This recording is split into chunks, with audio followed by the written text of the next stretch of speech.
ضمیر کی عدالت میں اپنے آپ کو کھڑا کر کے سوال کریں کہ ہم مسلمان ہیں اور 5 گانا نماز یہ بنیاد ہے ہماری. کیا بد نصیبی ہے کہ ہمیں 5 گانا سجدے بھی نصیب نہیں. اللہ اکبر. کسی نے کہا تھا کہ میں نہیں پڑھتا نماز، تو میں نے کہا تھا کہ تو کون ہے نہ پڑھنے والا، رب تجھے بلاتا ہی نہیں. اللہ جس سے ناراض ہوتا ہے اس کی بینائی نہیں چھینتا. اللہ جس سے ناراض ہوتا ہے اس کی قوت گویائی ختم نہیں کرتا. جس سے ناراض ہوتا ہے چلنے کی سکت ختم نہیں ہوتی. جس سے ناراض ہوتا ہے اس کی شنوائی ماند نہیں پڑتی.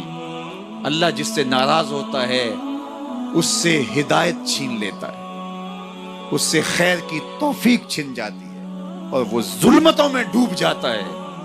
مکر، فریب، سازش، جھوٹ، منافقت، بدعملی، بدترین رویے اس کی زندگی ہوتی ہے، اور وہ اس پہ مطمئن ہوتا ہے کہ ٹھیک ہے میں جیسے زندگی گزار رہا ہوں، میں چالاکی سے لوگوں کو بیوقوف بنایا ہوا ہے. یہ اس کی بربادی ہوتی ہے، یہ رب کی ناراضگی کا سبب ہے. آئیے میں اور آپ عمل کے خوگر بنے. زندگی کٹ رہی ہے، لمحہ لمحہ میں اور آپ موت کے قریب ہو رہے ہیں. اس سے قبل کہ سانسوں کی لٹکتی ہوئی یہ ڈوری ٹوٹ جائے اور یہ 6 فٹ کا قدِ رعنا مٹی کا تودا بن کے زمین پہ گر جائے، اس سے قبل مجھے اور آپ کو اپنے عمل، اپنے رویے اور اپنے طرز زندگی پر غور کرنا ہوگا. تو آئیے ہم اپنی زندگی کو نور و نکھت اور روشنیوں سے مالا مال کریں. دنیا آخرت کی بہاریں اللہ ہم سب کی روحوں میں اتار دے. اس لیے اس ذمہ داری کو نبھانے کے لیے پورے گھر کا ماحول جو ہے وہ خوشگوار ہونا چاہیے، اور اس میں 2 بنیادی چیزیں خاص طور پہ قابل ذکر ہیں. ایک نماز کی وقت پہ ادائیگی، اور دوسرا قرآن مجید کی تسلسل کے ساتھ تلاوت. گھر کے ماحول میں اگر یہ 2 چیزیں آپ لے آتے ہیں کہ جو ہی اذان ہو تو تمام افراد خانہ مصلی بچھا لیں اور مصلی بچھا کر کے نمازیں پڑھیں، اور جو مرد حضرات ہیں وہ مسجد کا رخ کریں. اس کا لازمی نتیجہ یہ ہوگا کہ اولاد کی طبع کے اندر صالحیت، پابندی وقت اور نماز کے لیے پابندی ان کی طبیعت میں پیدا ہوگی. اور دوسری چیز قرآن مجید کی تلاوت. اگر دونوں اوقات میں ہو، صبح بھی اور رات کو بھی، تو بہت اچھا. لیکن اگر 2 وقت میں ممکن نہ ہو تو ایک وقت میں صبح کے وقت قرآن مجید کی تلاوت جو ہے یہ معمول ہونا چاہیے. اور یہ جب معمول ہوگا تو پھر ایک پاکیزگی بھی آئے گی ماحول میں. اس کی اپنی ایک برکات ہے. جہاں قرآن مجید کی تلاوت ہوتی ہے وہاں رحمت کے فرشتے اترتے ہیں، اور جس گھر میں رحمت کے فرشتے اترتے ہوں، اللہ اکبر، وہاں کتنی کرم نوازیاں اور کتنی رحمتیں جو ہے وہ لے کر کے ساتھ آتے ہوں گے.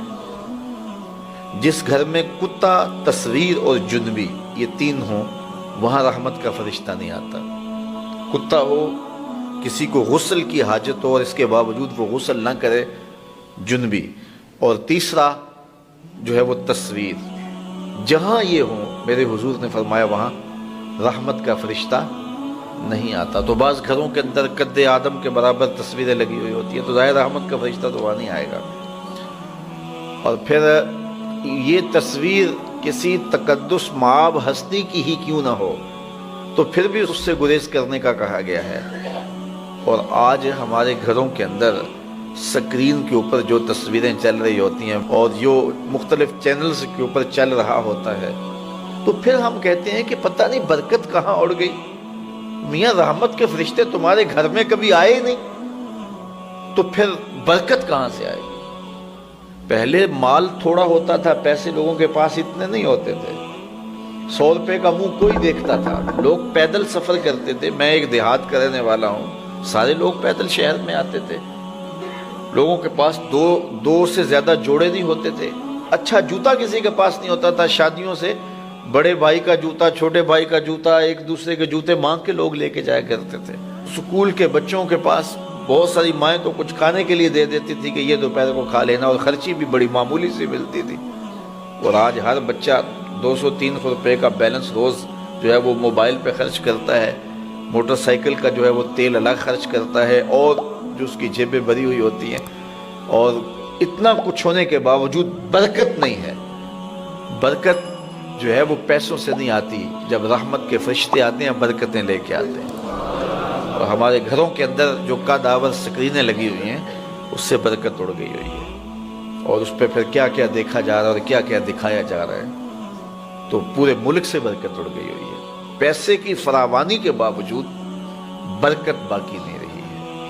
کثرت کچھ چیز نہیں ہے، برکت کچھ چیز ہے۔ تو اللہ سے کثرت کی بجائے برکت مانگو۔ جب برکت مانگو گے تو تھوڑے میں بھی اللہ تمہیں وہ سکون اور طمانینت قلب عطا کر دے گا جو زیادہ والوں کو بھی نصیب نہیں ہوتا۔ تو اصل مقصود تو طمانینت ہے۔ تو اپنی اولاد کو جو ہے وہ اپنے عمل کے ساتھ، اپنے رویے کے ساتھ صالحیت کی جانب لے کر کے جاؤ۔ قرآن مجید کی تلاوت معمول رہے گھر میں، اور 5 گانا نماز کے لیے گھر میں مصلی بچھیں۔